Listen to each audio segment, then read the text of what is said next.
Graça e paz.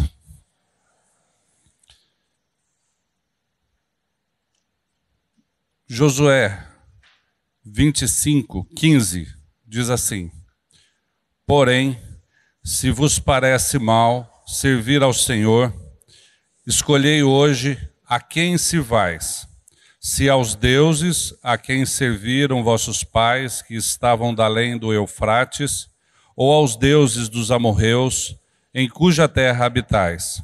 Eu e a minha casa serviremos ao Senhor. Bondoso Pai, nós te louvamos, te bendizemos, nos rendemos a ti, Senhor, na medida em que clamamos pelas tuas misericórdias para que o teu Santo Espírito venha nos revelar qual é a porção dos teus ensinamentos que tu tens para nós nesta manhã de hoje. Pai, dá-nos a conhecer verdadeiramente a pessoa de Jesus Cristo, que possamos nos colocar, Pai, na brecha, para interceder pelos nossos amados, pelos nossos filhos, por nossos cônjuges, pela nossa família. Pai, nós te agradecemos e te oramos, no nome santo e precioso de Jesus. Amém.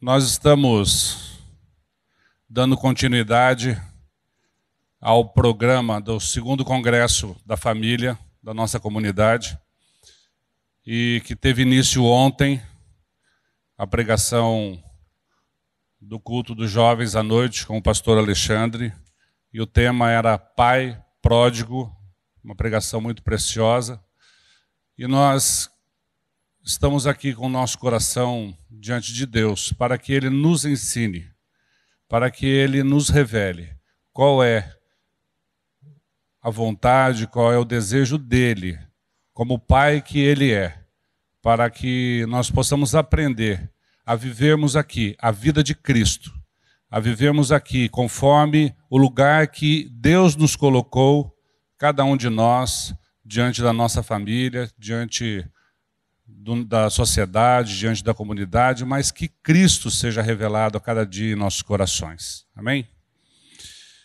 Então, iniciando o nosso estudo de hoje, ao falarmos de liderança forte e amorosa, não podemos deixar de lado o ambiente mais propício para a formação do líder, que é o seio da família. Assim, aprendemos que para a edificação de uma família que busca a excelência e a saúde relacional em seu convívio, a liderança ideal é a do modelo encontrado na carta de Paulo aos Efésios, onde o homem é chamado a ser o cabeça de sua esposa, conquistando-a pelo amor, assim como Cristo é o cabeça da igreja, aquele que a ama, como está escrito em Efésios 5:23. Porque o marido é o cabeça da mulher, como também Cristo é o cabeça da igreja. E assim como Cristo se entregou por amor à igreja, a Bíblia nos ensina que o homem que almeja exercer uma liderança amorosa também deve se entregar por amor à sua esposa. Efésios 5:25. Maridos, amai a vossa mulher, como também Cristo amou a igreja e a si mesmo se entregou por ela. Meus amados, isso é palavra de Deus. Paulo, com a revelação do Espírito Santo, escreveu essa carta aos Efésios, nos ensinando, pela vontade de Deus, qual é o propósito de Deus para que nós, homens, sejamos líderes amorosos. Quando a gente fala de que o homem, que na Bíblia está escrito que o homem é o cabeça e que Cristo é o cabeça do homem, isso é uma realidade concreta. Nós, sem Cristo, nada podemos, nada somos, nenhuma capacidade temos sem que Cristo nos dirija, sem que Ele seja o governo da nossa casa. Nós vamos ver mais adiante que às mulheres é dada a submissão, mas é uma submissão conquistada por amor.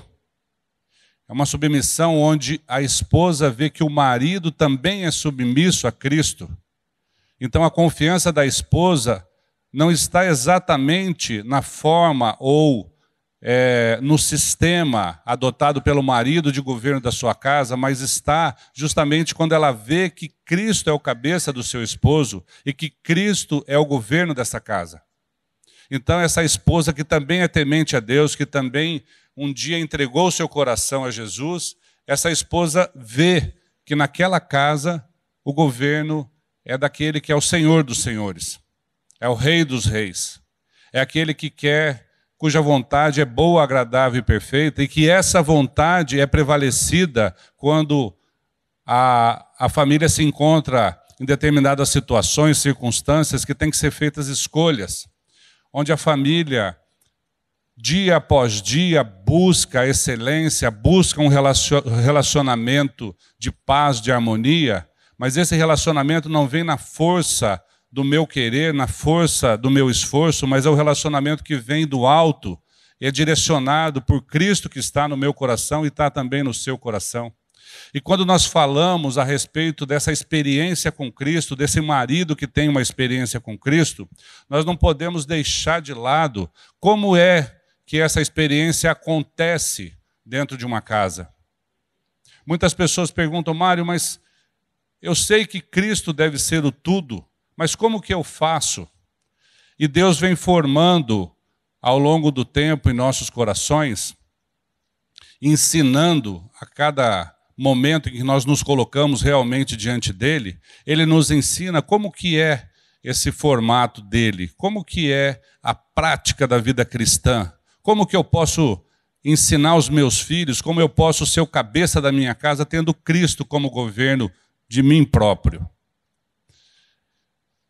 Deus tem falado, não só comigo, mas também com a nossa comunidade, com os irmãos amados. Deus tem falado comigo a respeito de rendição. E eu sempre meditando a respeito desse assunto e buscando um complemento para isso, e hoje de manhã eu ouvi de uma irmã querida o que é o complemento da rendição. Na verdade, antes da rendição nós fomos atraídos. Cristo nos atraiu no seu corpo e nos fez morrer juntamente com ele. E quando eu estou lutando, quando eu estou numa guerra, onde eu estou com as minhas próprias armas, eu estou atirando, eu estou querendo resistir, então eu não consigo me achegar. Mas a partir do momento que eu me rendo a essa atração, a partir do momento que eu me rendo ao amor de Deus, a partir do momento que eu me entrego ao que Deus tem proposto na minha vida, então eu estou permitindo para que Ele faça, que Ele seja o governo. Quando eu me rendo a Cristo, eu permito que Cristo seja o meu Senhor. Enquanto eu não estiver me rendendo, enquanto eu não estiver colocado de forma que eu aceite, que eu abra o meu coração e aceite que Cristo venha a ser a minha vida, então eu mesmo sou o meu governo. E quando eu sou a direção, é só tragédia. É só desconforto. Eu não consigo fazer nada por mim próprio sem o governo de Cristo que seja bom para a minha família. Quando Cristo é minha vida, os meus filhos percebem a minha rendição, percebem a minha submissão. E como que eu ensino a minha esposa, como que eu ensino os meus filhos, se eu não sou submisso? Então o exemplo nasce dentro do meu coração. Quando eu me entrego verdadeiramente, quando eu me rendo à atração que Cristo atraiu toda a humanidade naquela cruz. Aquilo que Cristo fez em meu favor, em meu lugar, Ele morreu a minha morte, Ele morreu a sua morte. E por que que a gente não entende, por que que a gente não se entrega, não se rende a uma obra tão maravilhosa de vida eterna como essa que Ele fez? O que que está nos impedindo de nascer de novo? O que que está impedindo a nossa experiência, a tua e a minha experiência, de se entregar totalmente à santidade daquele que é santo e vem morar no nosso coração? Por que que a gente não se entrega a esse tão grande amor de Cristo por nós? Porque nós queremos determinar, nós queremos ter poder, Nós queremos ter a glória. Meus amados, enquanto você tiver a glória, o rumo da tua família é aquele que você está dando. E eu não sei, não entendo como que uma pessoa pode querer ter tanta sabedoria assim, ter tanto desejo de grandiosidade, a ponto de não se entregar, a ponto de não aceitar o que Cristo fez naquela cruz. Cristo me atraiu, morri com Cristo, e quando Ele ressuscitou, eu ressuscitei juntamente com Ele, em novidade de vida. Cristo ressuscitou Lázaro. E Cristo ressuscitou. Não é a mesma ressurreição. Quando Cristo ressuscitou Lázaro, Lázaro reviveu com a mesma vida que ele tinha antes de morrer. Na ressurreição de Cristo, há uma nova vida, uma troca de identidade. Não sou mais eu que vivo, mas Cristo vive em mim.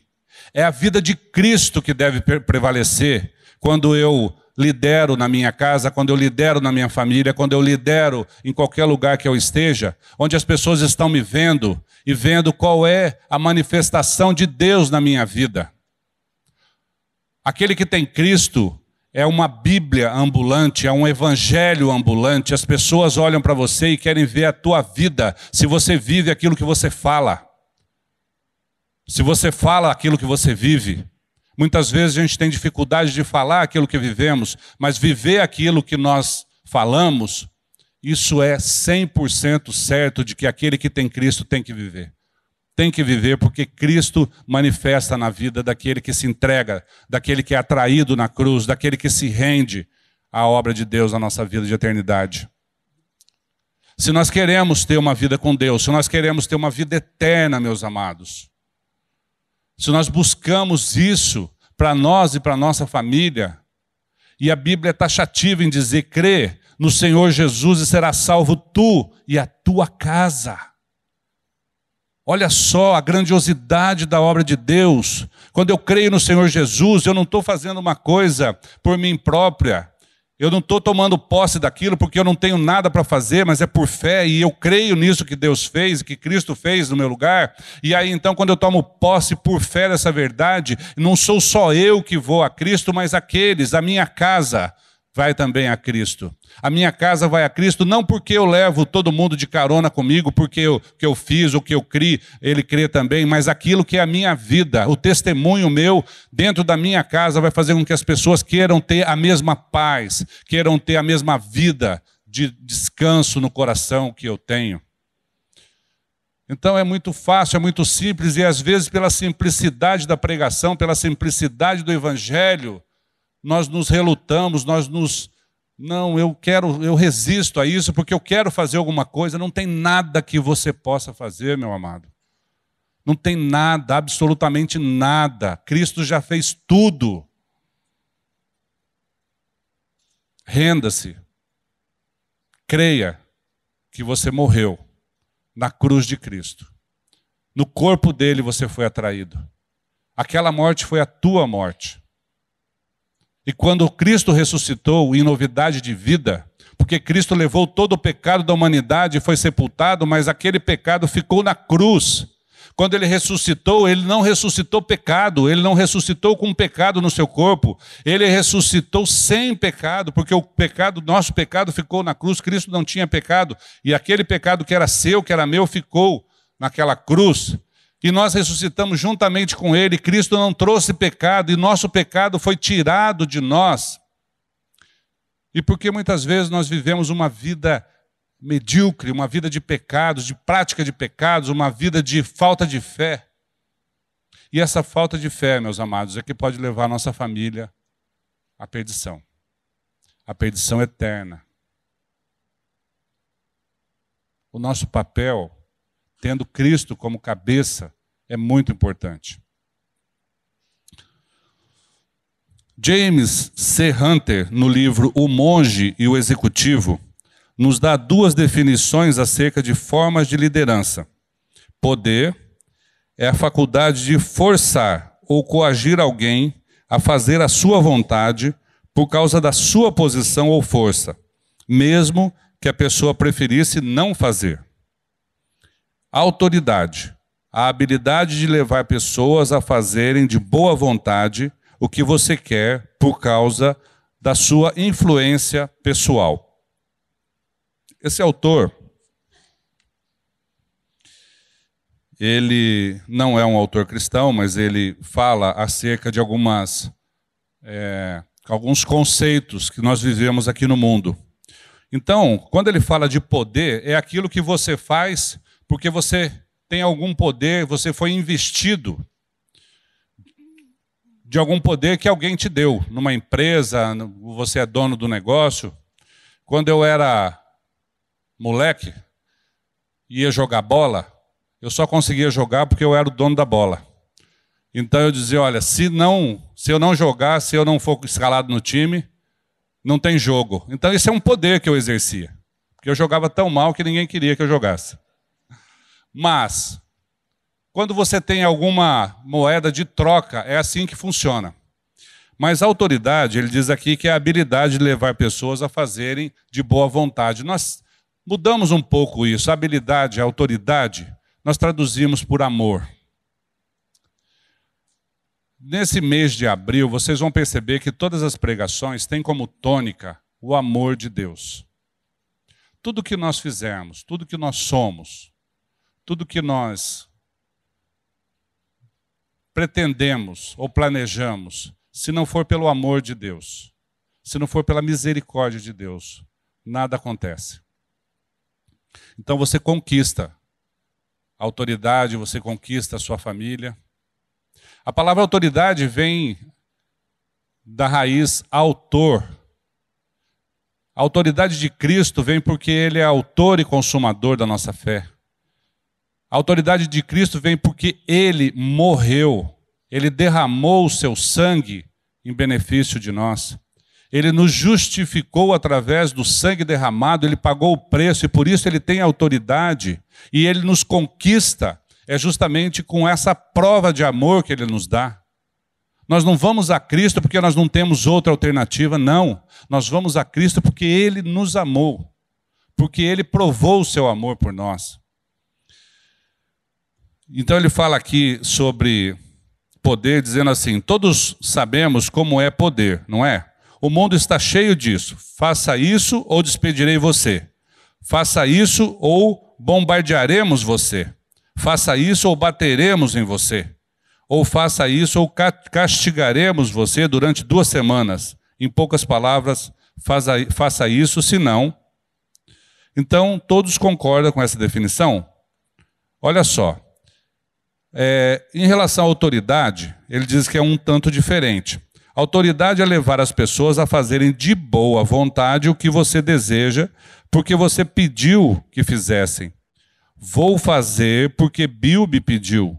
Eu atravessaria paredes por Bill. Ou vou fazer isso porque mamãe me pediu. Notem que o poder é definido como uma faculdade, enquanto que a autoridade é definida como uma habilidade. Então, gente, dentro do reino de Deus, de acordo com o que nós aprendemos pela palavra de Deus, nós vemos que a nossa habilidade, nós não temos nenhuma habilidade. Nós temos, sim, a prova do amor de Deus no nosso coração. E os nossos atos, as nossas atitudes, as nossas escolhas, elas vêm temperadas com esse amor de Deus. Quando você fala com a sua esposa, com o seu marido, quando você fala com o seu filho, o tom de voz que você emprega no falar, a maneira da expressão do teu corpo, ela pode dizer muito em relação ao que você está sentindo no teu coração. Ou você fala com amor, ou você fala com raiva, com ódio talvez, mas você pode falar a mesma coisa e transmitir fazer uma comunicação diferente, transmitir algo diferente. Deus nunca fala conosco com raiva. Deus sabe o quanto nós somos finitos e dependentes dele, o quanto nós somos imperfeitos. Deus tem muito amor para conosco. Se Cristo é o cabeça de cada marido que está aqui, de cada homem que está aqui, esse Cristo, ele tem que ser expressado através das suas palavras. Porque a Bíblia diz que o coração fala, a boca fala, desculpa, do que o coração está cheio. Então nós falamos, quando Cristo é a nossa vida, quando Cristo está no nosso coração, nós falamos de acordo com o que Cristo quer que nós falemos. É essa a expressão de amor que Deus tem para nos ensinar. Enriquecendo a definição de autoridade, podemos completar que é uma questão alcançada por causa do serviço ao outro. Ser servo é um ato de amor. Gálatas 5:13. Sede servos uns dos outros, pelo amor. Jesus se esvaziou assumindo a forma de servo. Filipenses 2:7, ele disse: os reis dos povos dominam sobre eles, e os que exercem autoridades são chamados benfeitores. Mas vós não sereis assim. Pelo contrário, o maior entre vós seja como o menor, e aquele que dirige seja como o que serve. No meio de vós eu sou como quem serve. Lucas 22:25-27. Então nós vemos que o exemplo de Cristo é o servir. Jesus Cristo veio para servir, ele não veio para ser servido.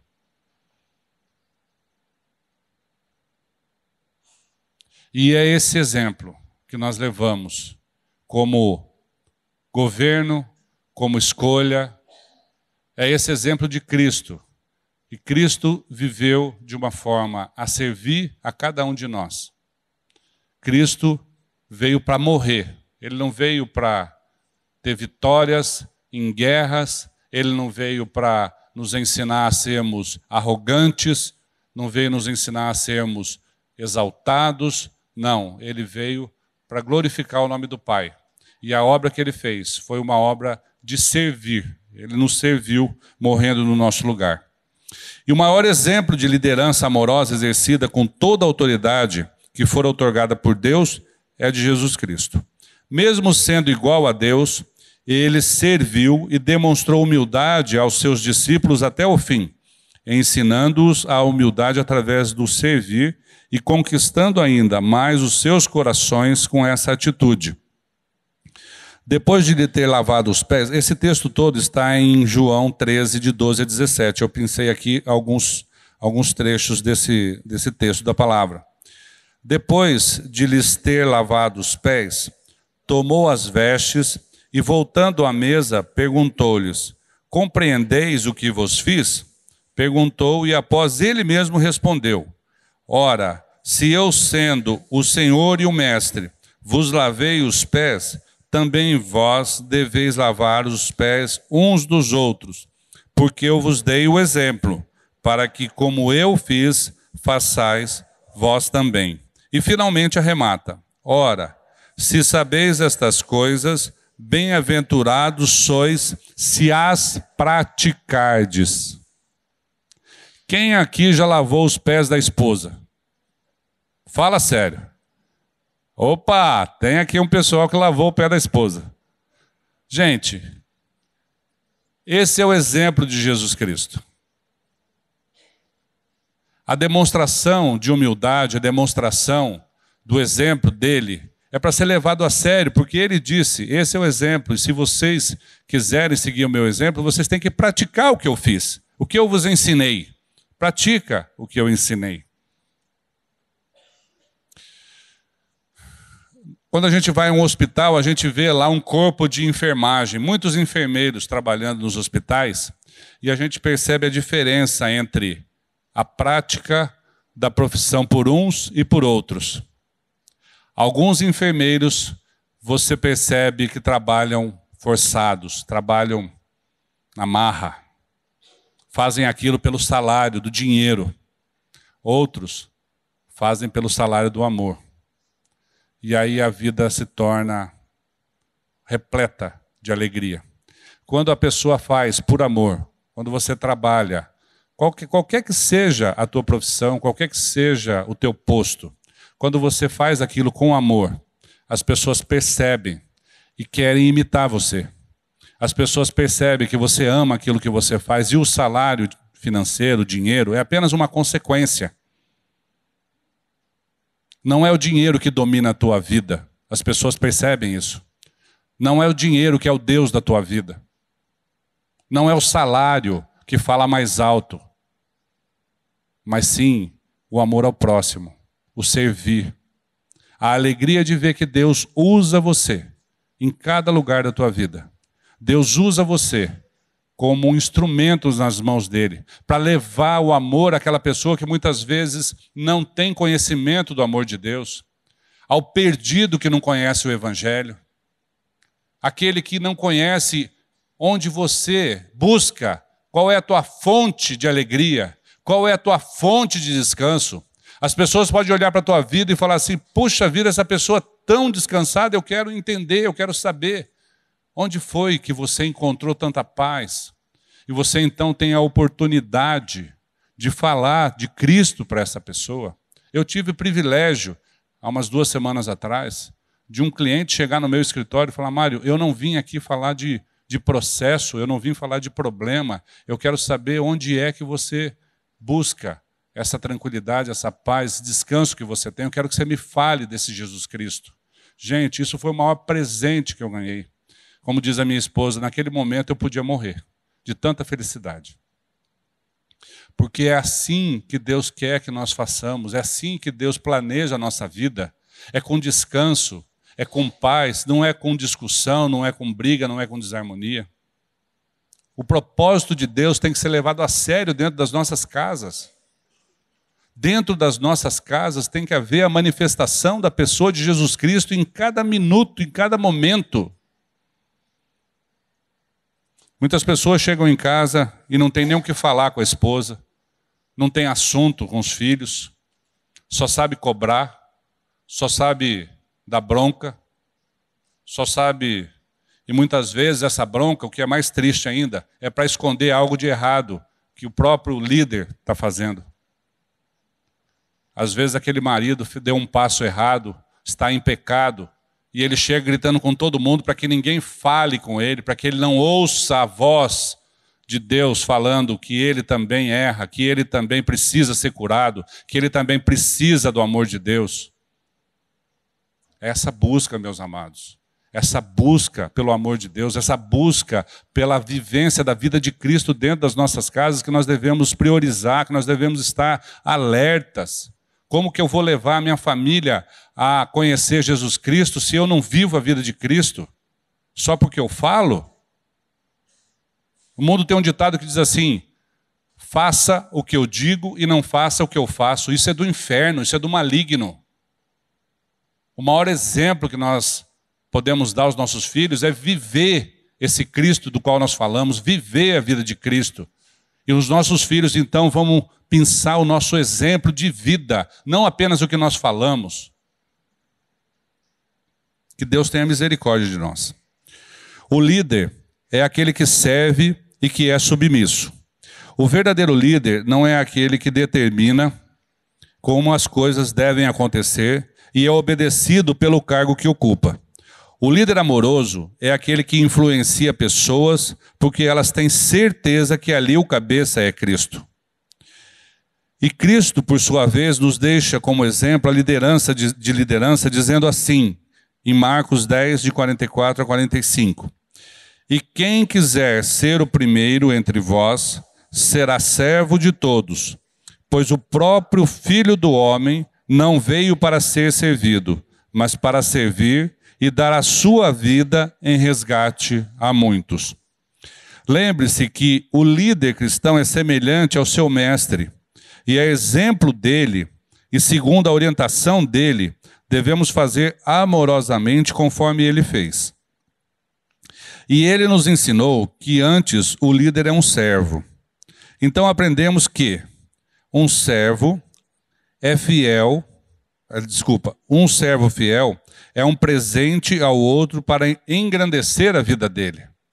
Se eu quero servir, se eu quero seguir o exemplo de Cristo, eu tenho que fazer com que a vida do meu próximo seja uma vida melhor, uma vida mais digna, uma vida de descanso, Levar o evangelho, pregar a Jesus Cristo é uma forma de dar um presente ao seu próximo.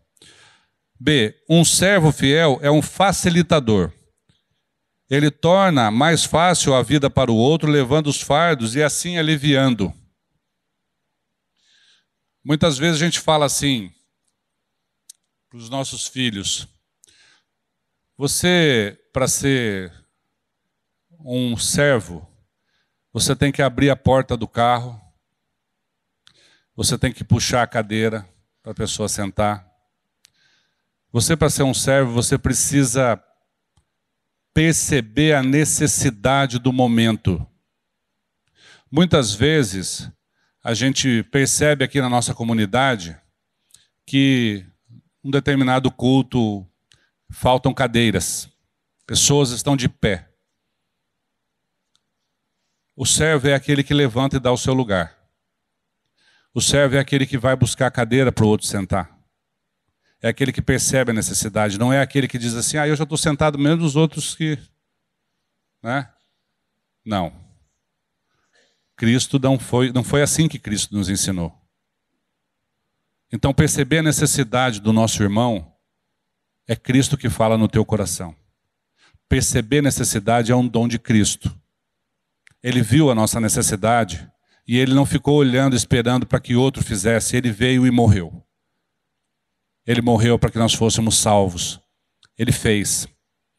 E aí então que eu quero compartilhar com vocês essa necessidade que nós temos. Compartilhar com vocês porque eu sei que vocês sabem tudo isso que eu estou falando, mas a gente precisa relembrar.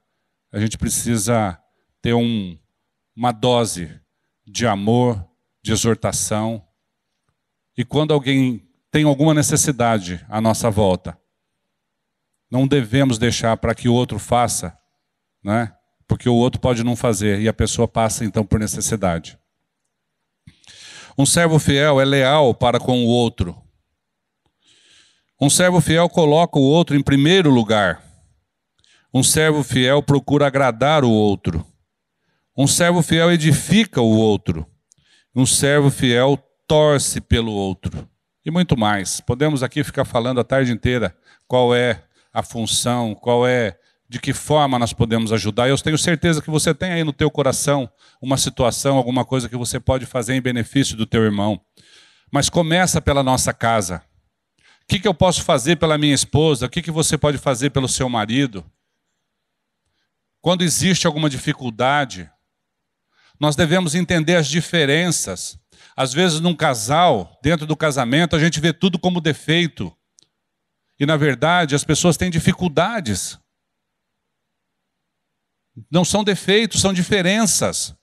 Então, quando você olha para a pessoa que está do teu lado, e nós somos, às vezes, mais rígidos com o nosso cônjuge, às vezes nós somos mais rigorosos porque nós achamos que eles têm que ser perfeitos, e eles não são perfeitos. Mas ele não sabe o que eu estou pensando. Onde já se viu um negócio desse?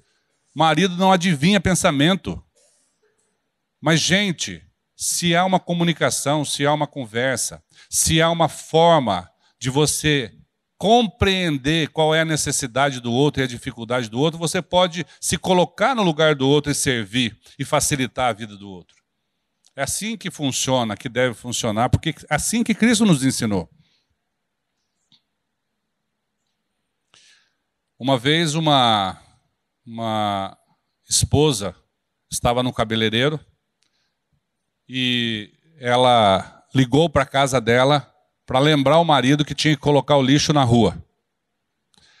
A cabeleireira olhou para ela e falou: eu não acredito que você tem que ligar para a sua casa para o seu marido colocar o lixo na rua, ele não é capaz de fazer isso? Aí ela disse assim: olha, ele tem dificuldade de lembrar. Eu não tenho força para carregar, mas nós dois juntos colocamos o lixo na rua. Gente, isso é trabalho em equipe. Isso é compreensão da diferença.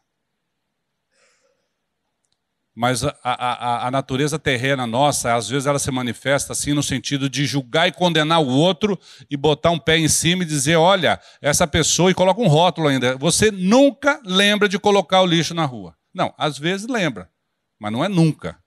Mas se você entender a diferença, então os dois juntos acabam fazendo o que tem que ser feito. Né?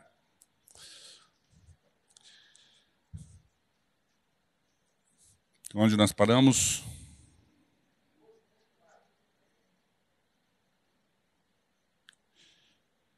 Então... desculpa. Contudo, para que o exercício da vida cristã seja possível, é necessário, é imprescindível que Cristo seja o Senhor de nossas vidas. O contrário disso é esforço, é religião e é peso. Então, antes de nos aprofundarmos no assunto de liderança amorosa, devemos nos lembrar qual é o combustível que deve alimentar e pulsar o coração desse líder. O grande mandamento, desde a lei de Moisés, segundo Jesus, que está lá em Mateus 22, 37 a 39, diz assim: amarás o Senhor teu Deus de todo o teu coração, de toda a tua alma e de todo o teu entendimento. Este é o grande primeiro mandamento. O segundo, semelhante a este, é: amarás o teu próximo como a ti mesmo. Quando a gente fala de amor e diz que é um mandamento de Deus, você fala, mas eu não consigo amar, né? Eu não consigo. Como que eu posso demonstrar o meu amor? Como que eu posso agir com amor? Como que eu posso fazer com que esse amor se manifeste dentro da minha casa?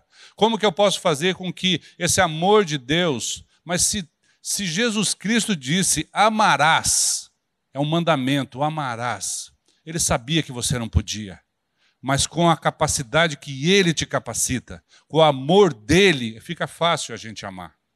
Quando nós temos a certeza do amor de Deus por nós, fica fácil. Alguém aqui se sente julgado e condenado por Deus? Alguém aqui tem a noção, tem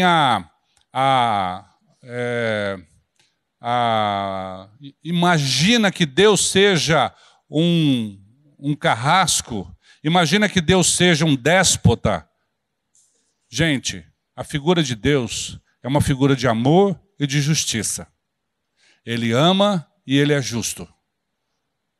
Ele não julga e condena. Ele ama e é justo porque é pela consequência do pecado. A justiça de Deus vem como consequência do pecado. Mas mesmo sendo Deus aplicando a justiça dele, Ele aplica a justiça dele com amor e com misericórdia. Nós não temos um Deus carrasco. Nós não temos um Deus que coloca a gente numa situação de desprezo, de indiferença. Nós temos um Deus que está constantemente conosco. Lembre-se, Deus abomina o pecado, mas Ele ama o pecador. Ele pode não concordar com a nossa conduta de pecados, mas Ele nos ama incondicionalmente. Você pode estar sendo rebelde, você pode estar em pecado, você pode estar fazendo o que você quiser fazer. Deus te ama. E Deus te busca todos os dias. Enquanto você estiver com os seus olhos abertos, Deus quer levar você para junto dEle. Enquanto você estiver respirando, Deus quer levar você para junto dEle. Ele não brinca em serviço, Ele não dorme. Ele nos busca incessantemente. Esse é o nosso descanso, gente. Esse é o nosso acalento, é aquilo que faz com que a gente tenha descanso, sabendo, olha, eu tenho um Deus que é poderoso. Eu tenho um Deus que me busca. Eu tenho um Deus que me governa.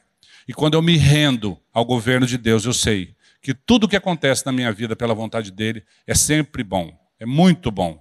É muito bom. Sabemos que a essência de Deus é o amor e que não temos nenhuma condição de amar e cumprir tais mandamentos por nossa própria conta. Mesmo assim, a palavra de Deus insiste em nos desafiar, dizendo em Efésios 5, 28 e 29. Assim, também os maridos devem amar a sua mulher como ao próprio corpo. Quem ama a esposa, a si mesmo se ama, porque ninguém jamais odiou a própria carne. Antes, a alimenta e dela cuida, como também Cristo o faz com a igreja. Mas como eu posso obedecer ao mandamento e amar outra pessoa com a mesma intensidade e o mesmo desprendimento com os quais eu amo a mim mesmo? Sim, gente, porque eu me amo. Você não se ama? Eu não quero que nada aconteça de mal a mim mesmo.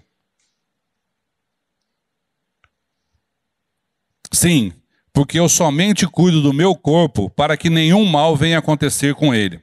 Para responder essa questão, em primeiro lugar, podemos afirmar que a nossa segurança e a nossa certeza do amor de Deus estão contidas nas Escrituras e, em segundo lugar, devemos crer nessa verdade reveladora e concreta que nos remete não somente à convicção do seu amor, mas também ao conhecimento da salvação, como está lá em João 3,16. Porque Deus amou o mundo de tal maneira que deu seu Filho unigênito para que todo que nele crê não pereça, mas tenha a vida eterna. Então, com o amor de Deus que é derramado em nossos corações, tanque cheio, fica fácil entregar-se, alimentar e cuidar dela, ou dele. Com o amor de Deus, fica fácil, fica light. Porque nós estamos abastecidos, nós temos o conhecimento, nós sabemos como que é a conduta de Deus em relação a cada um de nós. Conhecemos o caráter de Deus, sabemos que o caráter de Deus é de fazer tudo o que nós precisamos em nosso benefício. Deus nos capacita e ao mesmo tempo Ele supre as nossas necessidades. Se você não tem amor no teu coração, peça a Ele. Se você sente falta de algo na tua vida, peça a Ele. Se tem algo que está incomodando o teu relacionamento dentro da tua casa e você não sabe como resolver, peça a Deus. Entregue-se, renda-se à manifestação do nosso Senhor Jesus Cristo. Então você vai ver qual é a mudança, a transformação que essa vida de Cristo vai trazer para dentro do seu lar, para dentro da sua casa.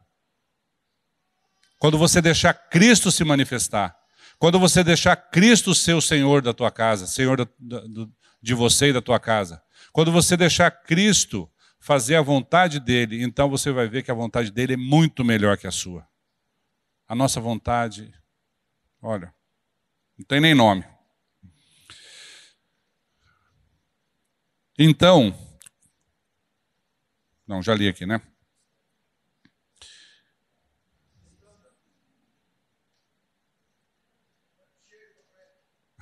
Tanque cheio, tá bom. Fica fácil entregar, se alimentar e cuidar dela. Se estamos seguindo o modelo de Cristo de orientação familiar, nós, homens, devemos nutrir e cuidar de nossas esposas e filhos, assim como nutrimos e cuidamos dos nossos próprios corpos. E como Cristo nutre e cuida da igreja. Nosso modelo é Cristo, e a palavra grega para nutridor significa o chefe da casa. Se Cristo é o nutridor, é aquele que alimenta a tua casa, Ele é o cabeça, Ele é o chefe. E com esse exemplo de Cristo, nós podemos ser, então, homens segundo o coração de Deus, líderes amorosos, líderes supridores, líderes que nutrem, líderes que colocam a sua família em primeiro lugar, que suporta a carga da sua família, sem reclamação, sem murmuração. Porque não somos nós que somos capazes, não somos nós que temos força para isso, mas é Cristo. Voltando ao tema, podemos afirmar que não há liderança amorosa sem a vida de Cristo. E nenhum líder permanece no posto por muito tempo se a glória for de si mesmo. Toda a glória e toda a honra em todos os atos de um líder comprometido, compromissado e responsável vão para Deus. O senhorio é sempre de Cristo, posto que o que nos cabe é sempre amar e conquistar pelo amor de Cristo. Filipenses 2, de 9 a 11, diz assim: pelo que também Deus o exaltou sobremaneira, e lhe deu o nome que está acima de todo nome, para que ao nome de Jesus se dobre todo o joelho, nos céus, na terra e debaixo da terra. E toda língua confesse que Jesus Cristo é Senhor, para a glória de Deus Pai. Amém. E toda língua confesse que Jesus é o Senhor. Você tem confessado Jesus Cristo como Senhor da tua vida? Você tem orado e colocado todas as circunstâncias da tua família diante de Deus? Ou você tem tentado resolver para a tua glória? Aquilo que é para a tua glória não dura muito, pode ter certeza disso. Mas a glória de Deus é eterna. E aquilo que é de Deus nós devemos falar, nós devemos testemunhar. Quando nós vemos um amigo, quando nós vemos uma pessoa passando por dificuldade, nós devemos falar o que Cristo tem feito nas nossas vidas.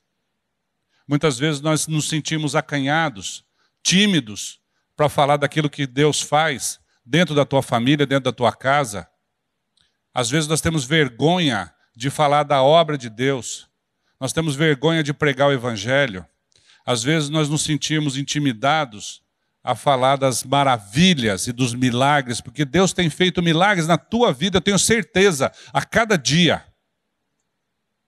E aí nós temos vergonha, ou timidez, ou falta de tempo, ou seja lá o nome que você queira dar. Mas lembre-se, você não está aqui por outro motivo, a não ser pela misericórdia de Deus. Se não fosse por Ele, nós não estaríamos aqui reunidos hoje, nessa manhã. E mesmo assim a gente fica com medos, com cuidados excessivos, para dizer quem nós somos, qual é a minha identidade. Eu sou de Cristo, e você de quem é, como disse Josué lá. Vocês podem adorar quem vocês quiserem. Às vezes você tem um amigo que está dizendo que está professando algum outro credo, está levando a sua vida para o buraco, porque se não for por Cristo, ninguém vai para a eternidade, nós sabemos disso. E mesmo conhecendo essa verdade, a gente tem vergonha ou respeita, né? Isso é um respeito que a gente tem. Não, meu amigo, ele está dizendo que ele tem um ídolo lá qualquer, que ele vai para o inferno, mas eu respeito. Gente, misericórdia. Isso não é respeito, isso é falta de amor. Quando nós deixamos de falar de Cristo, nós estamos faltando com amor para com o nosso próximo. Quando nós deixamos de pregar o Evangelho, nós estamos faltando com amor por aquela pessoa. E o dia que você chegar lá no céu, se é que nós vamos chegar lá no céu, um dia, nós vamos chegar no céu porque Cristo nos garante isso. Mas se o dia que você chegar lá no céu e não ver aquela pessoa lá, você vai lembrar, olha, fulano não está aqui porque um dia eu tive a oportunidade de pregar e não preguei. Não estou colocando peso em vocês, não. Eu estou dando um chacoalhão para a gente pensar o seguinte, nós não podemos perder tempo. Não podemos perder tempo. Falar de Cristo é prioridade na nossa vida, principalmente dentro da nossa casa. Levar os nossos filhos aos pés de Jesus é prioridade. Levar a nossa esposa, o nosso marido, as pessoas que convivem com a gente a conhecer a salvação por meio de Jesus Cristo é prioridade, sim. Não é ganhar dinheiro, não é trabalhar, não é ficar feito louco correndo para lá e para cá, sem lembrar que o motivo pelo qual você está aqui. Nós precisamos ter essa consciência, gente. Nós precisamos entender o propósito de Deus. A vida de Cristo que transforma habilita um pacote de mudanças na nossa vida. Desculpa, na vida de qualquer pecador novo nascido. Tendo sido atraídos no corpo de Cristo e assim crucificado com Ele, o nosso velho homem, para que o corpo do pecado fosse desfeito, e não servíssemos mais o pecado como escravos, Ele nos vivificou na sua ressurreição, e a partir daí, pela fé, fomos implantados na videira verdadeira, e como ramos dessa videira, somos nutridos pela vida de Cristo, que passa a ser a nossa vida. O espírito que era morto ganha vida e muito mais, frutifica. Fruto que aparece e abençoa a vida dos outros irmãos como testemunho digno, que é a manifestação do amor de Deus por meio do nosso comportamento perante nossas famílias, nossos amigos, nossos irmãos, etc. Gálatas 5, 22 e 23 diz: mas o fruto do Espírito é amor, alegria, paz, longanimidade, benignidade, bondade, fidelidade, mansidão, domínio próprio. Todo esse fruto é manifestado na sua vida? Você tem amor, mansidão, domínio próprio, equilíbrio? Ou por qualquer coisa você vira a mesa, bate a porta, por qualquer coisa você fala alto, você às vezes até xinga? Fazer a escolha certa, tendo Cristo como cabeça, fica muito mais fácil e muito mais leve para o líder, o chefe de família, que é comprometido com os rumos da sua casa. Assim como um dia Josué foi sábio e fez a sua opção dizendo: eu e a minha casa serviremos ao Senhor, apesar de toda a pressão e todas as circunstâncias do mundo que eram contrárias a Deus, e apesar de toda a idolatria que estava à sua volta. Faça você também a sua escolha. Crê no Senhor Jesus e serás salvo tu e a tua casa. Atos 16, 31.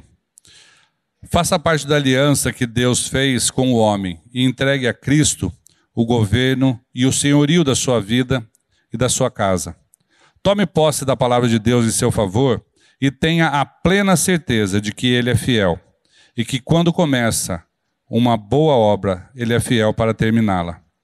É nisso que cremos, em nome de Jesus. Amém.